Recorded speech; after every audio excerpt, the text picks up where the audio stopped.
Bien, ahora vamos a abordar un autor más contemporáneo. Este libro que vamos a estar utilizando de base para estos videos fue publicado hace muy poco, recién en 2014. Y aparte de este autor tiene una mirada muy particular, pertenece a la corriente que le llaman logosofía o terapia orientada al sentido. Habrá anécdota tal vez hablar de Viktor Frankl. Vamos a utilizar este texto como base, aunque no lo vamos a incluir totalmente en los videos, así ustedes van a poder explotar mejor la lectura, van a encontrar en ella más riqueza.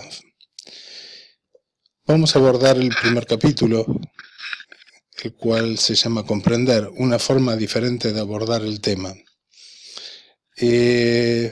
Realmente es muy interesante. Este es un tema de realidad que es como que podría flotar en cualquier libro, pero él lo aborda directamente y lo primero que nos está queriendo decir es, no es lo mismo analizar que comprender. O sea, la mayoría, según lo que entiende el autor, la mayoría de los textos que vamos a encontrar sobre adolescencia apuntan más a analizar al adolescente que a comprenderlo. O sea, lo que dice él es, se busca más cuáles son sus características más sobresalientes, hice mucho basado también en estadísticas, como para decir estos son los comportamientos típicos o estos son algunas de las escenas típicas que podemos encontrar dentro de la adolescencia, este tipo de patología. No es que él después no haga hincapié en ello, pero lo primero que nos está queriendo decir es veamos al adolescente desde otro ángulo. Él mismo en su práctica al principio no era realmente trabajar con adolescentes su mejor experiencia, pero poco a poco realmente logró darse cuenta que lo que necesitan, sobre todo los adolescentes, es mucha comprensión, y eso es algo que aparentemente él logró darle. Entonces, por eso nos está queriendo decir desde su propia experiencia, por favor, tratemos de comprenderlos. Es cierto que este consejo no solamente es válido para los adolescentes, sino para cualquier edad. Bien. Pero me parece muy valioso que este autor lo resalte y que nos llame a pensar en ello. Porque, por ejemplo, una de las cosas que dice es no a los prejuicios. El estar libre de prejuicios también nos va a servir de mucho para cuando abordemos la última etapa de la vida del ser humano, que va a ser la ancianidad.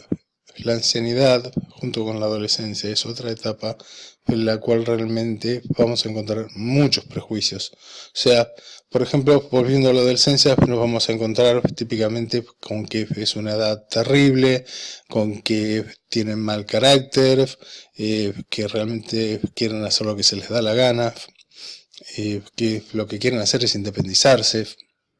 ¿Sí? Todo eso obviamente lo sabemos, no es a veces tan alejado de la realidad, pero cuando vamos a abordar a un adolescente, cuando pensamos en un adolescente, cuando encaramos cualquier tipo de conversación sobre la adolescencia, vamos a ver que estos prejuicios siempre están. Entonces, lo que nos está pidiendo el autor es, por favor, lo primero que tenemos que hacer es estar libres de prejuicios.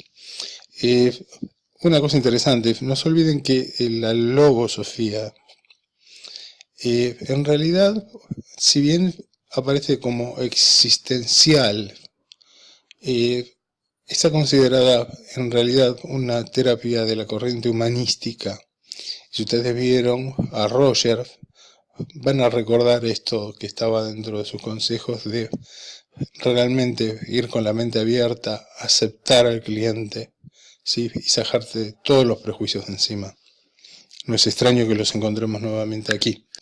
En su libro resalté la frase presunción de ignorancia.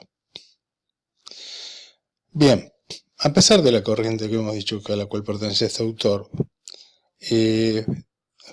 nosotros estamos aprendiendo la corriente sistémica y no puedo evitar relacionar justamente esta frase con una de las corrientes sistémicas que ustedes van a ver el segundo cuatrimestre del segundo año, que particularmente a mí me resulta muy interesante. Y estoy hablando de la terapia colaborativa. particularmente se las conoce por haber sido creada por Arlene Anderson y Harry Gulsham. Básicamente este tipo de terapia, a pesar de ser sistémica, se considera posmoderna. Por ejemplo, una cosa la que difiere de las típicas, como van a ver, puede ser, sobre todo la de Milán, es no trabajan con hipótesis. La terapia sistémica es de basarse mucho en hipótesis. En cambio, la terapia colaborativa no. De hecho, en realidad no hay que asustarse de las hipótesis porque al fin y al cabo todo ser humano vive haciendo hipótesis y vivimos y vemos la realidad a través de un montón de hipótesis que en vez de tratar de confirmar simplemente damos por válidas. Pero en el tema de la terapia me parece realmente muy válido lo que está diciendo esta gente, que es lo siguiente. Por ejemplo, ellos lo consideran a su terapia como sistema de lenguajes. El cliente es el experto. ¿Qué quiere decir? El cliente es el cliente el que realmente sabe de su experiencia. No nos podemos poner en conocedores de lo que siente, de lo que ha vivido y de lo que está pasando. Por eso uno de los tantos puntos importantes es de lo que sobre todo Arlene Anderson dice el not knowing, que vendría a ser el no saber. Arlene lo que dice es: cuando yo me siento frente a una persona, parto de la base de que no sé absolutamente nada de ella. Entonces de por sí ella es mucho más interesante lo que le cuentas y todo lo que pregunta es realmente sincero. Hay una anécdota muy particular de Harry Gulsham en la cual se habla de que una vez un psiquiatra le pide que vea a un paciente suyo al cual realmente lo tenía muy desconcertado. Varios lo habían visto y no habían podido hacer ningún tipo de avance y Harry accede a ver a este paciente. El problema de este paciente era el siguiente: él decía que había contraído algún tipo de virus, que ese virus era realmente contagioso y que dice que estaba contagiando a muchas personas y que realmente podía ser muy peligroso. Según los análisis que le habían hecho, esta persona no padecía de ningún tipo de virus, por lo tanto, lo que presuponían es que se trataba de algún tipo de delirio. Lo que se recomienda generalmente es no seguirle al pie de la letra los argumentos a una persona que padece de delirio. Pero Harry lo que hizo fue exactamente eso. Harry no le preguntó: ¿desde cuándo considera usted que tiene esta enfermedad? O ¿desde cuándo usted cree que tiene esta enfermedad? Harry lo que le pregunta concretamente es: ¿desde cuándo padece usted esta enfermedad? Hay una sutil diferencia de palabras, pero cuando le hace esta pregunta, está suponiendo que lo que está diciendo el paciente es completamente cierto. Y en eso se basa mucho la terapia colaborativa. De más está decir que esta persona quedó totalmente desubicada, porque concretamente lo que dijo es: el desgraciado me creyó. Es muy interesante, está en el libro de Arlene Anderson, la historia completa. Por supuesto, como ustedes podrán suponer, este paciente lo que siente es que no tiene que estar frente a alguien al cual tiene que tratar de convencer, sino que siente que le cree, se siente comprendido y siente que esta persona le está dando crédito a sus palabras, por lo cual se relaja y a partir de ahí su tratamiento cambia radicalmente. Pero volviendo nuevamente a esto de la terapia colaborativa, de golpe, sobre todo por el tema de la adolescencia, me parece una corriente muy interesante que va muy de la mano de lo que está diciendo el autor en esto de realmente sacarnos los prejuicios de encima y abordarlo pensando que sí, el adolescente es el experto de su experiencia, así que no tenemos ninguna razón para no creerle. Después uno podrá ir viendo, escuchando una campana, escuchando la otra, pero siempre lo tenemos que hacer con el mayor respeto y realmente creyendo y queriendo a nuestro cliente. Bien, pero volvamos ahora al tema de los prejuicios. para eso, el autor lo que hace es invocar otro libro que se llama Historias de la Adolescencia, de un autor que les va a resultar conocido, que se llama Mauricio Andolfi. Los van a escuchar cuando vean el tema de la terapia sistémica relacionada a la escuela de Roma. Y la coautora del libro, Anna Maselani, es una ex alumna de él que estudió en una universidad en Italia y que ha estado colaborando con Andolfi en los últimos tiempos. Bien, de aquí lo que vamos a ver son algunos de los puntos que resalta el libro. Primero, lo que nos dice es: la adolescencia no es una enfermedad. O sea, todos sabemos que no es una enfermedad y el autor lo sabe más que nadie. Lo que pasa es que sí es cierto, lo que hace hincapié es que cuando uno habla justamente de la adolescencia, sobre todo con los padres, es el comentario de: usted sabe por lo que está pasando mi hijo. Es como si fuera una etapa realmente muy crítica. Sabemos que es una etapa de cambios, es una etapa bisagra dentro de la vida del ser humano, pero no tenemos que darle esa visión de padecimiento, de enfermedad, de algo fuera de lo normal. ¿Sí? Será una etapa dura, sobre todo para los padres, porque ellos tienen su propio proceso. Generalmente lo que hemos visto, ponen todas las tintas en sus hijos y se olvidan que ellos también están pasando por su propio proceso. Pero, por supuesto, dejar de lado esta presunción de que la adolescencia sea comparable a algún tipo de enfermedad.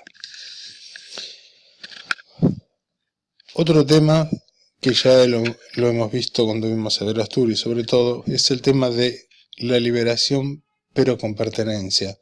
Es cierto que en esta etapa existe esto de querer ser sí mismo, hay una búsqueda de identidad, hay una búsqueda de un rol, pero si bien hay una suerte de liberación, el querer pertenecer sí a la familia, sigue perteneciendo, pero ya con un rol distinto, ya más no como hijo de, sino con peso propio, con sus propias ideas, con sus propios valores.